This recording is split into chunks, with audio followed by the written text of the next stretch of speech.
Bismillahirrahmanirrahim. Assalamualaikum warahmatullahi wabarakatuh. Pertama-tama saya mohon maaf karena perkuliahan kita yang harusnya diselenggarakan secara sinkronus, namun karena adanya agenda yang bertepatan sama dengan agenda kuliah kita ya, sehingga perkuliahan kita diselenggarakan secara sinkronus. Meskipun kita selenggarakan asinkronus dan mulai tayangan video ini gitu ya, namun harapan saya Anda masih tetap semangat untuk belajar dan sama-sama kita akan memahami terkait dengan bagaimana pengembangan bahan baku obat sampai menjadi fitofarmaka, yang mana pada pertemuan minggu lalu kita sudah bahas terkait dengan upaya melakukan uji praklinis ya dari satu material bahan alam. Nah, minggu lalu kita sudah bahas tuntas ya, dari mulai tahapan tanaman, pemilihan bahan, sampai bagaimana kita menentukan toksisitas ya terkait uji keamanan, kemudian kita menentukan terkait dengan screening farmakologinya, sampai ke dosis efektif, dosis maksimum, dan dosis letal. Nah, hari ini kita akan lanjutkan bahasanya terkait dengan uji klinis, dimana semua sudah tahu ya perbedaan antara uji praklinis dan uji klinis. Dimana kalau uji praklinis kemarin kita lihat terkait farmakodinamika bahan tanaman ya terhadap tubuh hewan. Nah, kalau sekarang yang kita lihat adalah terhadap tubuh manusia. Jadi ada dua objek uji yang berbeda. Kalau di praklinis itu terhadap hewan, kalau di manusia terhadap kalau di klinis terhadap manusia.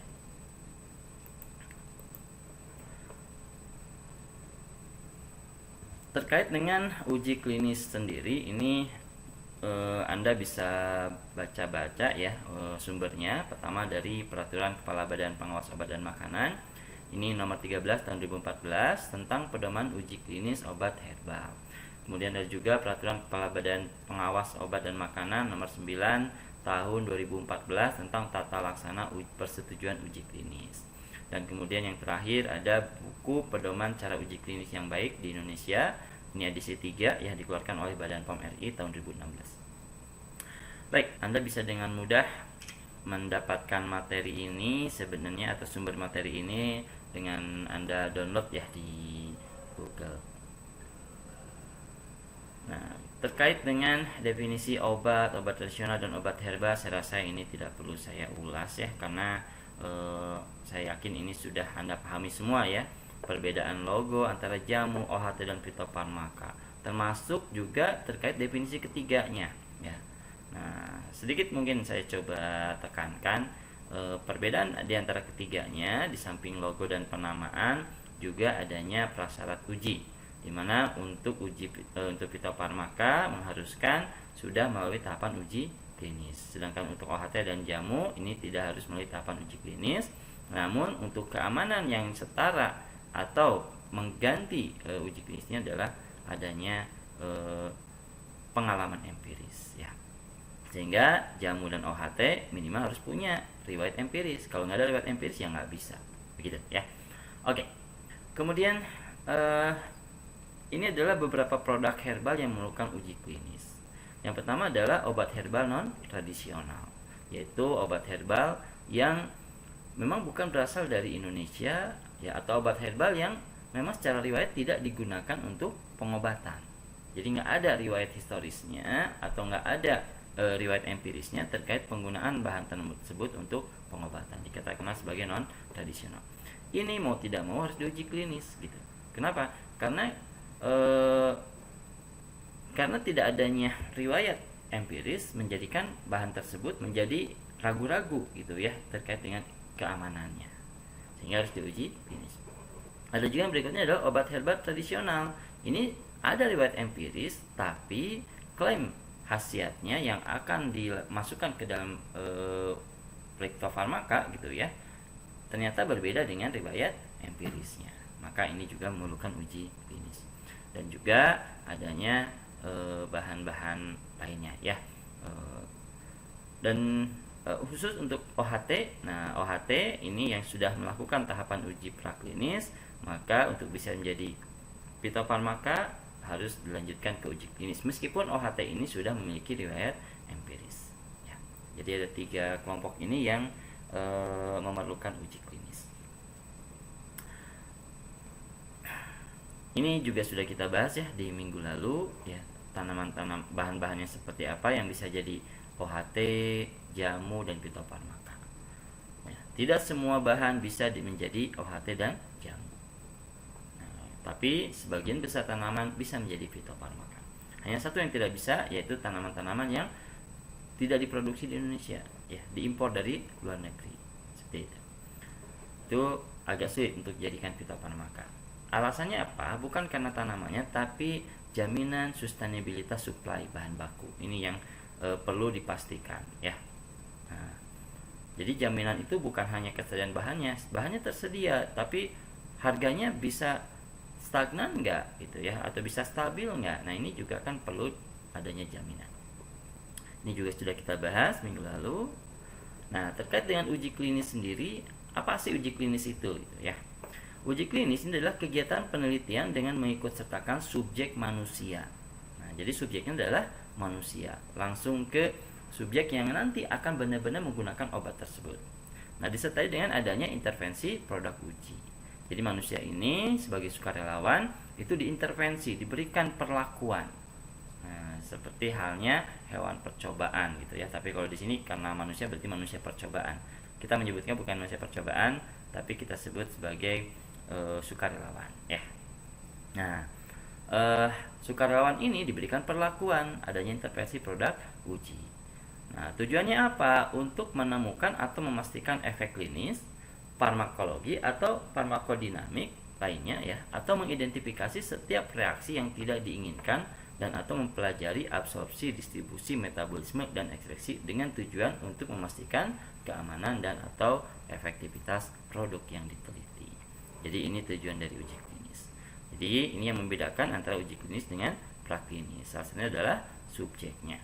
Kalau uji klinis subjeknya manusia, kalau uji praklinis hewan. Baik.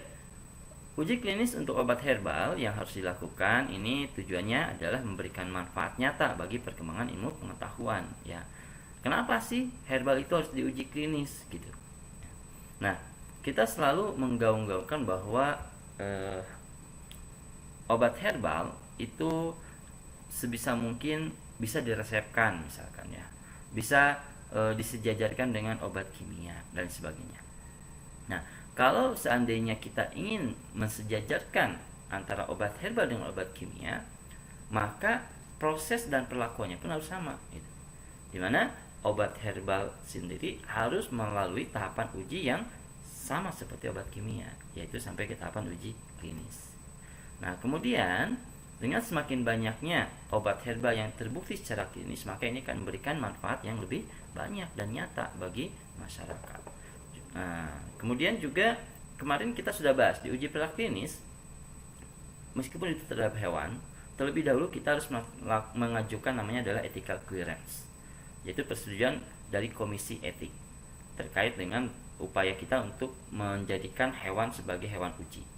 Nah, sekarang manusia sebagai sukarelawan ya, ini lebih-lebih gitu, dimana sebelum kita langsung melakukan uji terhadap manusia, maka harus ada juga persetujuan etik dari komisi etik, dan tidak hanya dari komisi etik ya, juga persetujuan dari orangnya atau sukarelawannya.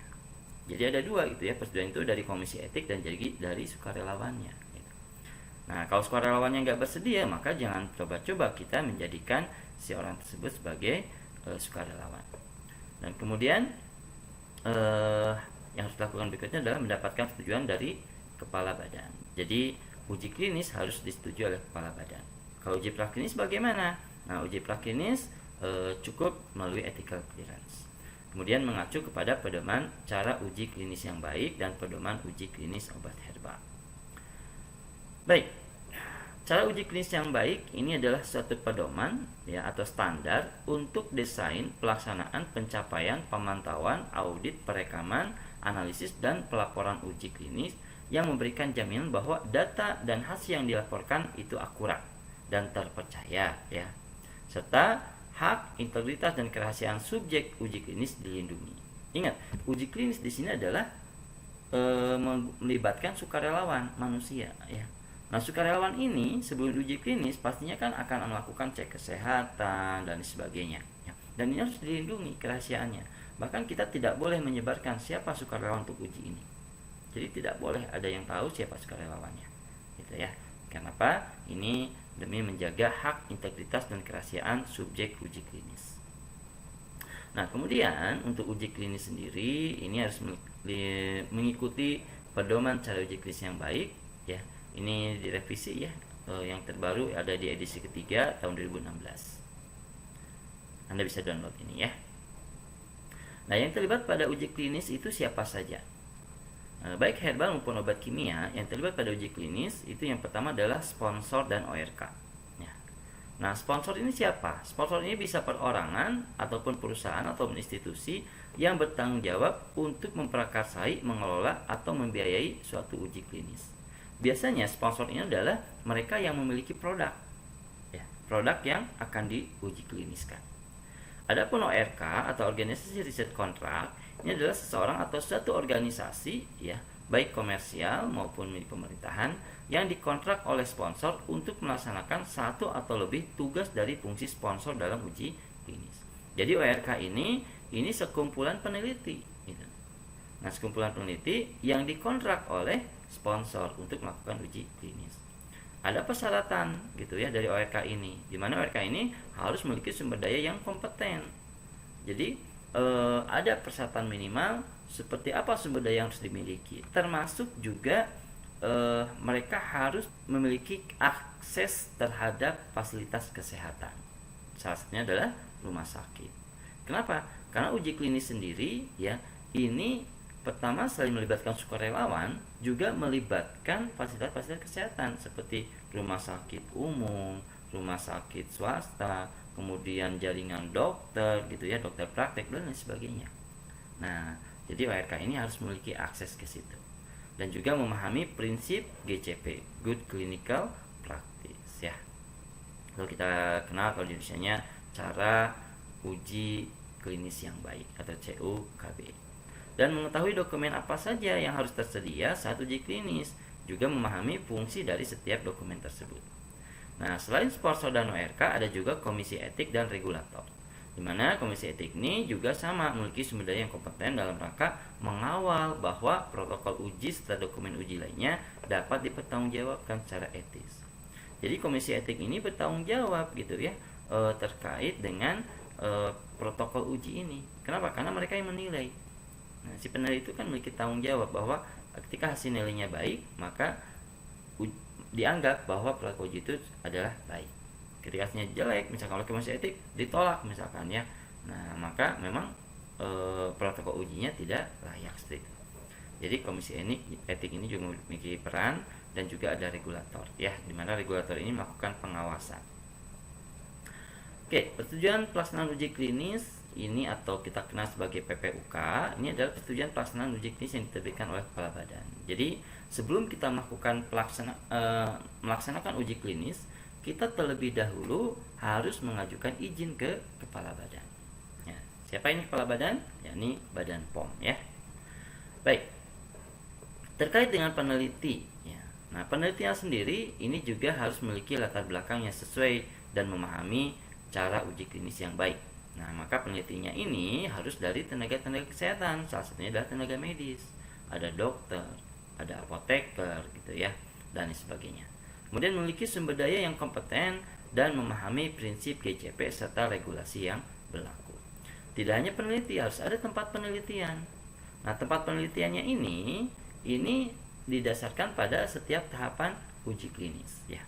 Di mana tempat penelitian ini harus memiliki fasilitas yang cukup seperti kesediaan ruang-ruang sesuai fungsi masing-masing, peralatan medis serta obat untuk keadaan darurat. Ya. Kemudian ada peralatan elektronik yang menunjang pelaksanaan uji klinis. Jadi tempat penelitiannya sendiri harus mumpuni gitu ya, harus memadai untuk dilaksanakan uji klinis. Ingat, kita menggunakan sukarelawan. Nah, pada beberapa uji klinis obat, biasanya sukarelawan ini dia dikarantina untuk 1 hari tertentu gitu ya, dikarantina gitu ya. Dan proses karantina ini sebisa mungkin harus di lokasi yang menjadikan si sukarelawan nyaman. Jadi jangan sampai efek obat yang dihasilkan itu dipengaruhi oleh moodnya si sukarelawan. Nah, ini tidak boleh. Sehingga ini yang harus dipenuhi oleh ORK, organisasi riset kontrak. Dia harus memiliki sumber daya, salah satunya adalah peneliti, ya. Yang kedua harus memiliki sarana prasarana, yakni tempat penelitian. Nah, tempat penelitian itu ada tempat penelitian di lab, ada juga nanti di sarana pelayanan kesehatan. Dan kemudian pada uji klinis sendiri kita gunakan pembanding. Nah, pembanding ini siapa? Ini biasanya adalah produk inovator, ya. Jadi produk-produk yang muncul lebih dulu. Nah, jadi produk yang muncul lebih dulu. Kemudian ketika dia mau dilakukan uji klinis, maka nanti dibandingkan gitu ya hasilnya. Dan kemudian selain produk inovator juga ada placebo gitu. Jadi ada produk inovator, ada placebo, dan ada bahan yang diujikan. Nah, terkait dengan produk pembanding ini gitu ya, yang tiga ini, baik produk inovator, placebo, dan produk yang diujikan, ini metode pengujiannya ada yang single blind, ada yang double blind. Single blind artinya peneliti tahu persis nih apa yang diberikan, apakah ini adalah produk inovator, bahan yang akan diujikan, atau placebo gitu. Sehingga si peneliti ini dia bisa memastikan gitu ya, kalau inovator diberikan ke si A, kemungkinan si A itu harusnya mengalami ini. Kemudian untuk yang placebo diberikan ke si B, berarti si B itu harusnya tidak mengalami reaksi apapun. Sedangkan untuk produk yang diujikan ke C, nah ini yang nanti diobservasi, kira-kira sama nggak dengan produk inovatornya atau enggak gitu. Nah, kemudian kalau double single blind ini, si yang diuji sukarelawannya dia nggak tahu gitu. Saya kasih dapat apa ya. Nah, apa tujuan single blind ini ya, untuk memastikan gitu ya, dengan adanya placebo itu, bahwa obat memang bekerja dengan baik gitu ya, dan tidak ada pengaruh sugesti sama sekali. Nah, ada juga yang double blind. Kalau double blind ini penelitinya sendiri nggak tahu. Saya cuma dikasih sampel A, B, C, berikan kepada sukarelawan. Saya nggak tahu si A, B, C ini mana yang produk uji, mana yang placebo, mana yang produk inovator.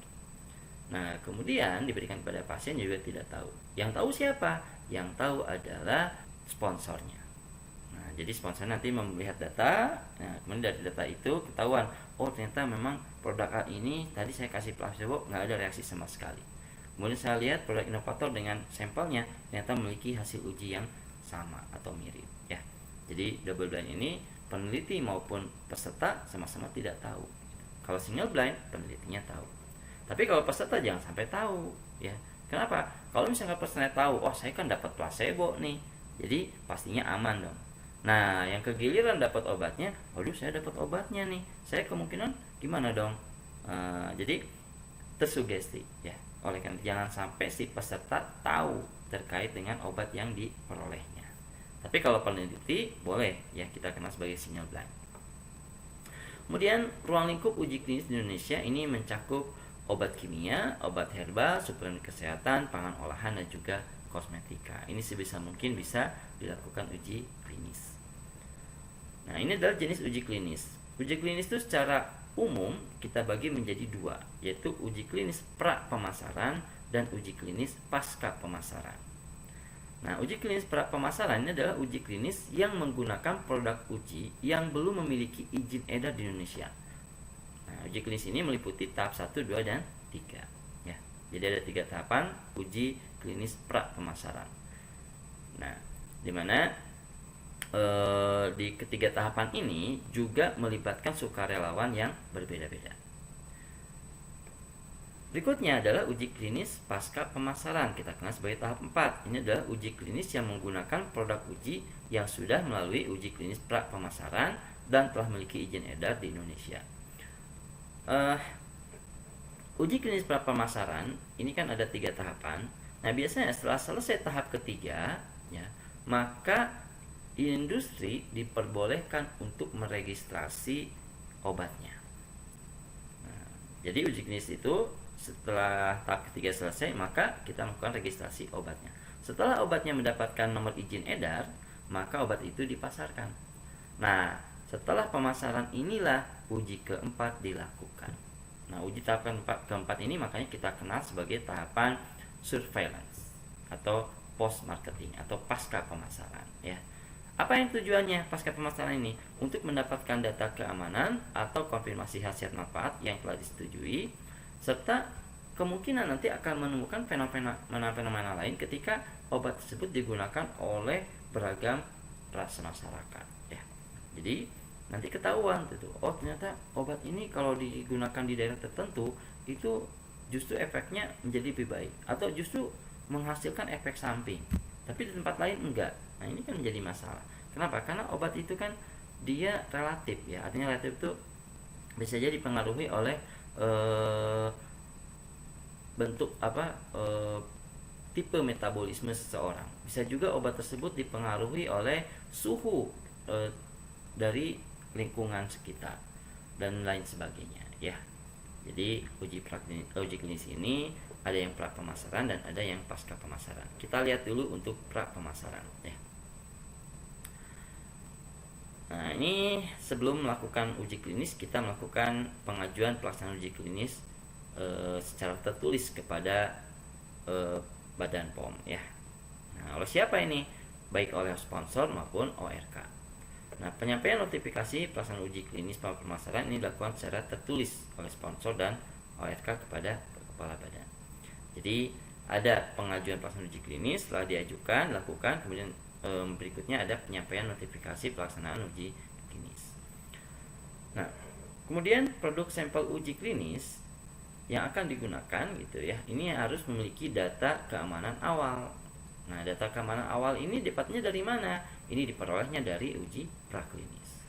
Jadi sebelum masuk ke uji klinis harus dipastikan bahwa bahan itu pertama berkhasiat terhadap hewan uji, yang kedua aman, gitu ya, baik uji toksisitas akut, toksisitas subkronis, kronisnya, bahkan uji mutagenesis, uji karsinogenik, teratogenik dan sebagainya, itu memperlihatkan bahwa bahan tersebut aman, ya. Kalau seandainya ada saja misalkan di uji praklinis ini pada tahapan misalkan uji subkronis terjadi ada kematian, meskipun tidak LD50, tapi ada kematian misalkan, ya, yang disebabkan karena penggunaan obat. Nah, maka ini harus menjadi catatan, gitu, dimana sebaiknya pelaksanaan uji klinis itu sebisa mungkin hewan uji nggak ada yang mati.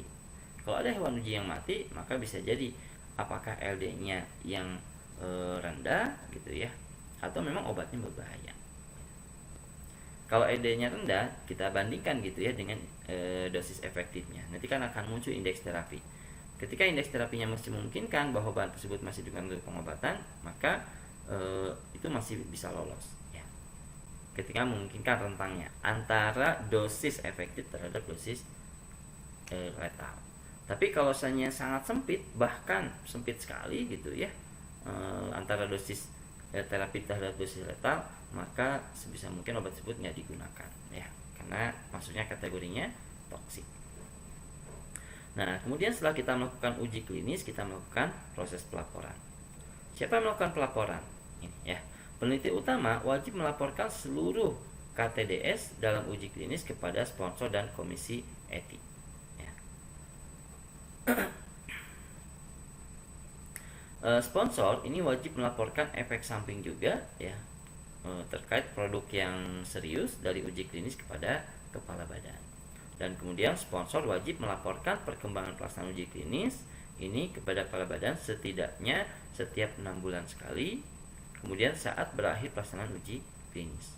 Yang terakhir adalah jika terjadi penghentian pelaksanaan uji klinis, maka juga perlu dilaporkan. Oke, ini terkait alur permohonan uji klinis pra pemasaran. Anda bisa lihat di sini, gitu ya.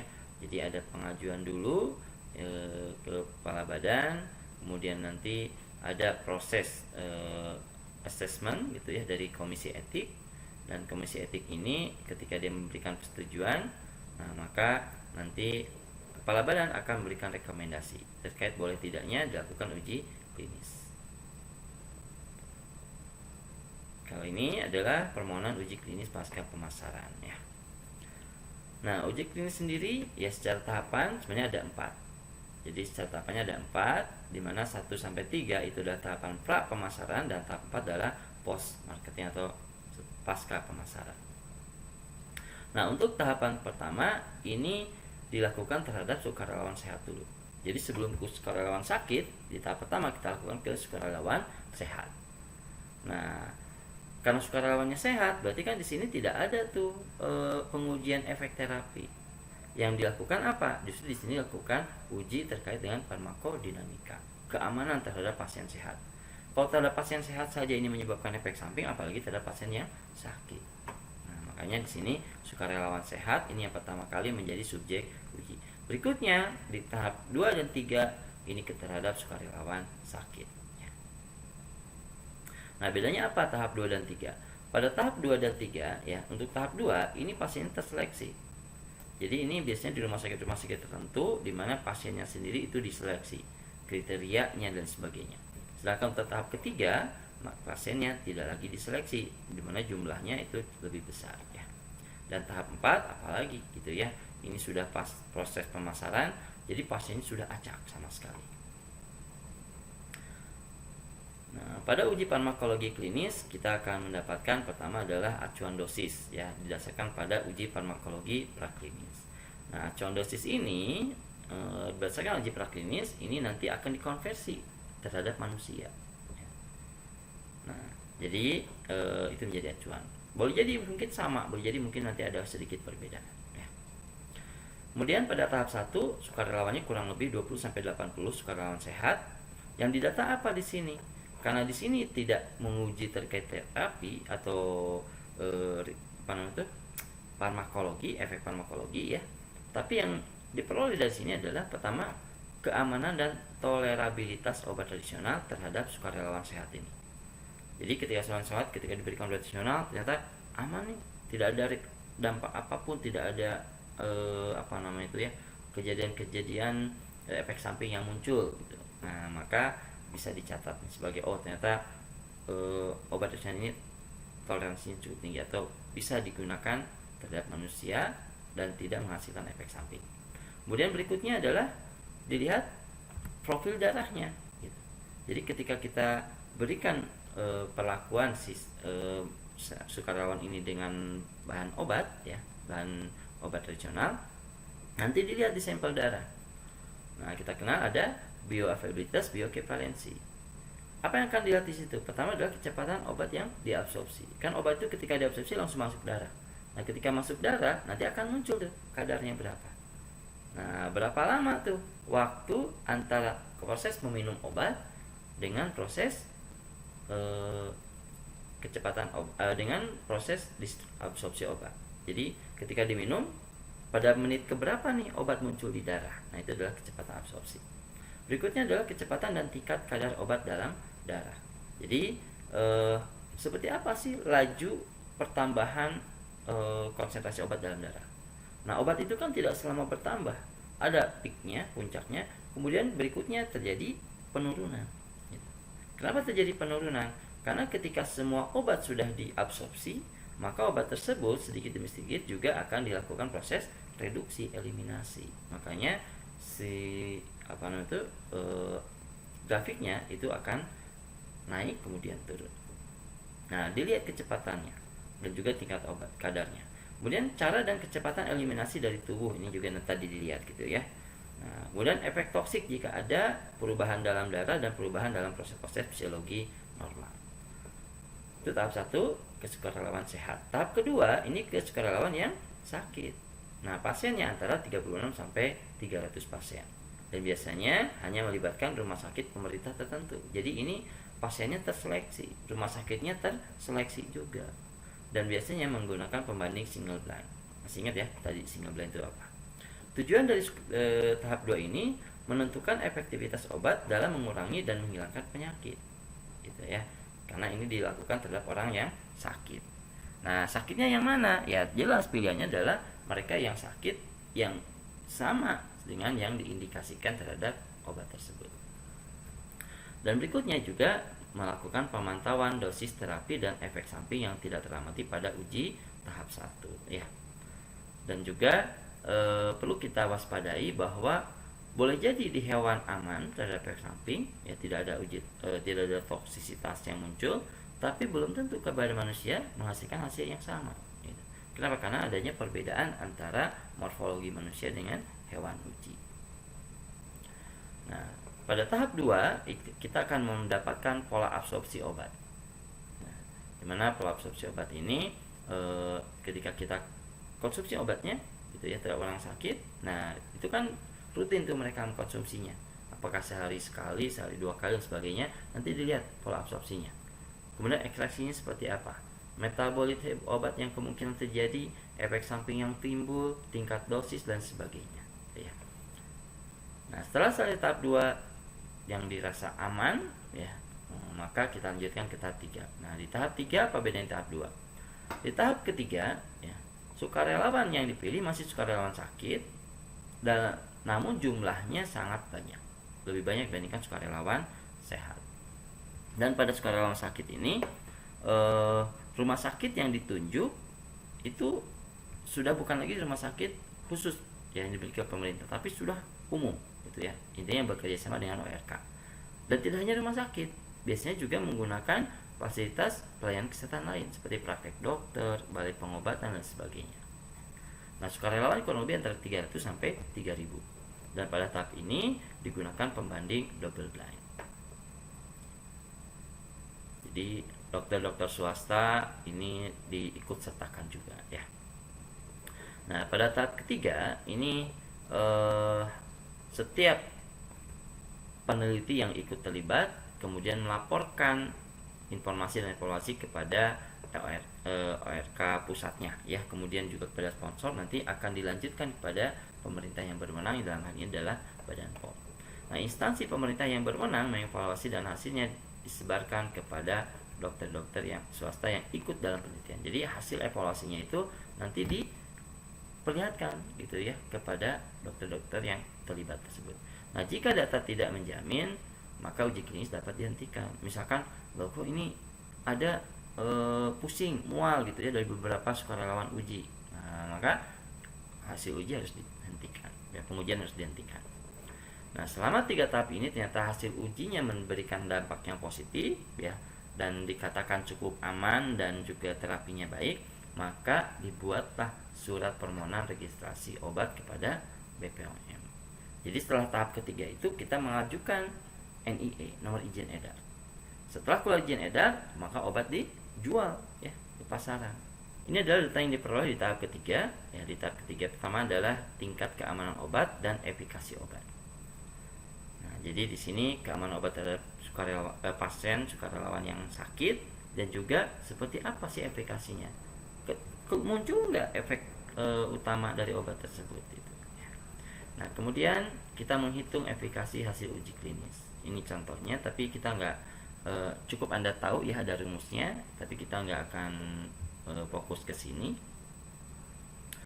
Di tahap ketiga, ya, Badan POM ini memiliki kewenangan untuk memberikan keputusan apakah obat tersebut diizinkan dipasarkan, atau kalau seandainya ada yang kurang, maka Badan POM berhak meminta data-data tambahan, atau Badan POM juga berhak menolak atau menarik obat tersebut, gitu ya.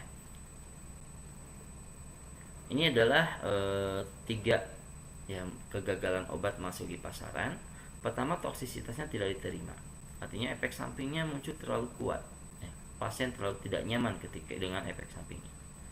Kemudian gagal menghasilkan efek terapi yang diharapkan. Setelah konsumsi pasiennya berhari-hari ya, berminggu-minggu, kok nggak ada hasilnya gitu, maka gagal menghasilkan efek terapi yang diharapkan. Dan potensi pasar untuk penjualan tidak menutupi biaya pengembangan. Ini juga perlu diperhatikan ya.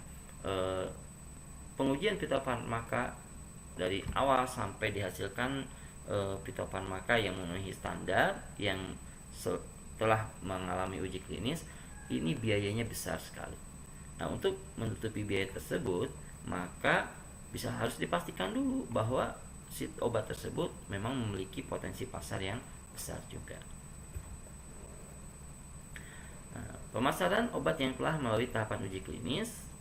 Nah, dimana tahapan uji klinis ini tadi ya setelah ketiga maka obat sudah bisa diedarkan. Sebelumnya mengurus izin edar. Nah, setelah obat diedarkan maka kita lakukan tahap uji keempat. Nah, tahap uji keempat, subjek pasiennya itu dari berbagai ras dan juga suku. Berikutnya, kemudian tujuan dari tahap keempat ini menambah pengertian mekanisme kerja obat. Jadi, si obat ini kalau diberikan kepada ras yang berbeda, hasilnya bagaimana? Jadi kita bisa mengetahui mekanismenya ternyata seperti ini. Berikutnya ada kita juga mengenal uji post marketing ini sebagai uji surveillance. Ya. Kemudian berikutnya terkait dengan tahapan 4 ini menunjukkan penyembuhan pada berbagai kriteria pasien atau indikasi baru. Nanti kita lihat ya. Dan tahap keempat ini juga sama, harus mendapatkan izin. Ya, pengujiannya dari Badan POM. Jadi pengajuan izin itu 2 kali. Setelah tahap ketiga selesai, tahap pertama dulu ya, sebelum tahap pertama kita mengajukan izin, kemudian setelah diterima, accepted, baru kita melakukan uji klinis. Nah, tahap 1, 2, dan 3, setelah itu kita mengurus NIK ya, NIE, nomor izin edar. Kemudian setelah itu kita menjual obat. Nah, baru berikutnya kita usulkan terkait dengan tahap keempat ini ya. Kalau obatnya setelah tahap keempat aman, maka bisa dirilislah di farmaka tersebut. Ini adalah dokumen uji klinis yang perlu diperhatikan. Ada protokol uji, ada inform consent, ada dokumen mengenai produk uji dan sebagainya.